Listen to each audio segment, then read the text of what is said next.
Welcome to America News.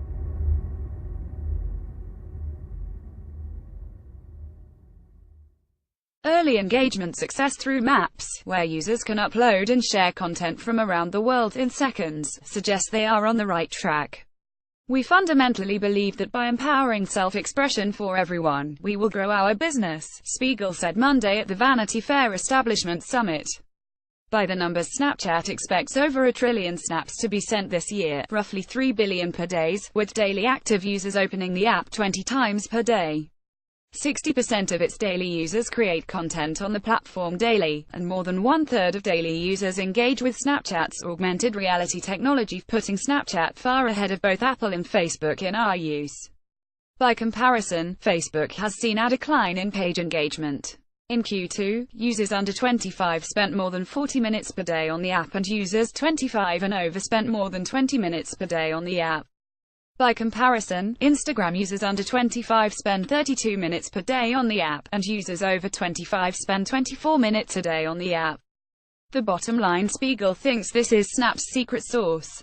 One of the challenges we see on other services is you start with this layer of judgment rather than your own experience, he said. I think that can be really limiting because it's almost paralyzing to think that anything you create is going to be judged by millions and millions of people. You have to build a new system that empowers people to express themselves. And that system has to be free of the judgment that I think many people experience today.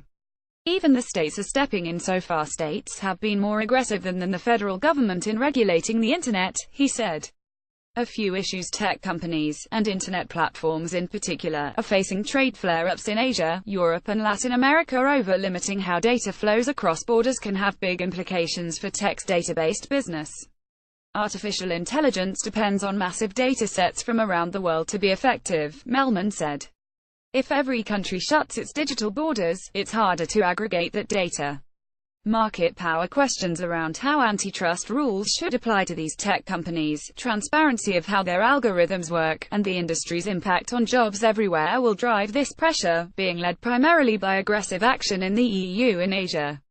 Consumer protection: how companies protect consumer information and transparency around political ads are scrutinized after massive breaches at Yahoo, and strict new EU rules (GDPR) coming into play next year, and the congressional probe into Russia's election meddling. And dozens of data breach laws are being passed at the state level. Security tension will inevitably flare with the government over encrypted data and general surveillance issues with the use of drones. Liability: tech companies are in a precarious spot when it comes to policing content on their sites.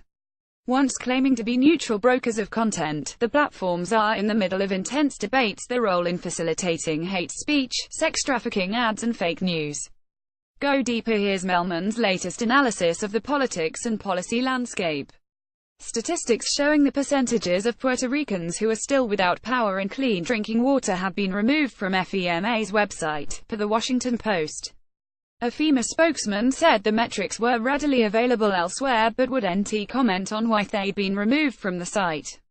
Between the lines: 15 days after Maria, nearly half the island is still without clean water and 91% are still without power. The recovery is coming along slowly, while President Trump has painted it as a big, and fast, success. President Trump gave an ominous warning at a dinner with military leaders Thursday night. You guys know what this represents. Maybe it's the calm before the storm, he said. It could be the calm before the storm.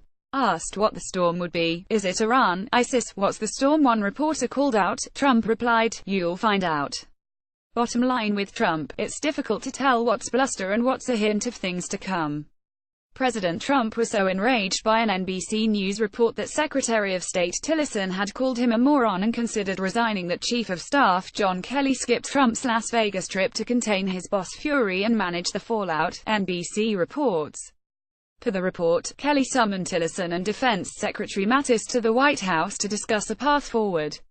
Trump fumed for 2 hours Wednesday morning after the report emerged, per NBC, and was even angrier when Tillerson didn't deny having called Trump a moron during a press conference later in the day.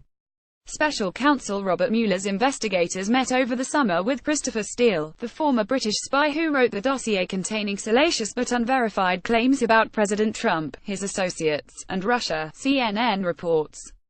The backdrop: Trump has said the dossier is entirely false. Investigators are less willing to dismiss it, however, and Mueller's team has taken over FBI inquiries into its contents.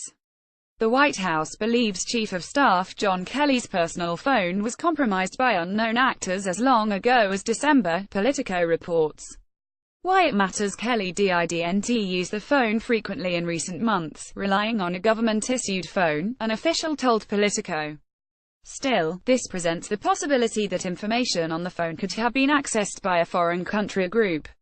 President Trump lashed out at the news media this morning on Twitter, calling so much of our news in the United States just made up farce. But here are 3 stories that prove real news still matters. The New York Times, in a bombshell report, exposed decades of sexual harassment by Harvey Weinstein, one of Hollywood's most powerful producers. 8 women spoke on the record, including actress Ashley Judd. Weinstein issued an apology to the Times, promising to do right by all of the women he's hurt, before later promising to sue the paper. The Pittsburgh Post-Gazette published text messages between Rep. Tim Murphy and his mistress, in which he pushed her to have an abortion during a pregnancy scare despite his public pro-life stance. Murphy announced yesterday that he wouldn't be seeking re-election in 2018 before changing his mind today and abruptly resigning, effective later this month. Politico tracked the taxpayer-funded private jet travel of HHS Secretary Tom Price, forcing his resignation. Yesterday, the 2 reporters behind the Price stories published details of the airport stakeouts and meticulous reporting that underpinned their stories. The Nobel Prizes in Chemistry, Physics, and Physiology and Medicine were awarded this week. All 9 recipients were white, 7 were from the U.S., and all of them were men. This graphic shows all Nobel Prizes awarded for science or economic science by gender and awardees' country. DataNobelPrize.org notes other includes 7 countries with 1 prize and 18 recipients with mixed backgrounds. Chart: Andrew Witherspoon. Axios: the lack of diversity is a larger trend seen across all Nobel laureates, but it's particularly prevalent in the sciences. Science as a whole is gradually becoming more diverse, but many women and people of color still face harassment in the lab, and those who have received science's highest prize remain a homogeneous group. The numbers as of Wednesday: 739 Nobel Prizes have been awarded in the sciences since 1901 and economic sciences since 1968. Only 20 have gone to women. Arthur Lewis, who won for his work on economics in 1979, is the only black recipient, and Tu Youyou, who shared a Nobel Prize in medicine in 2015, is the only woman of color to win.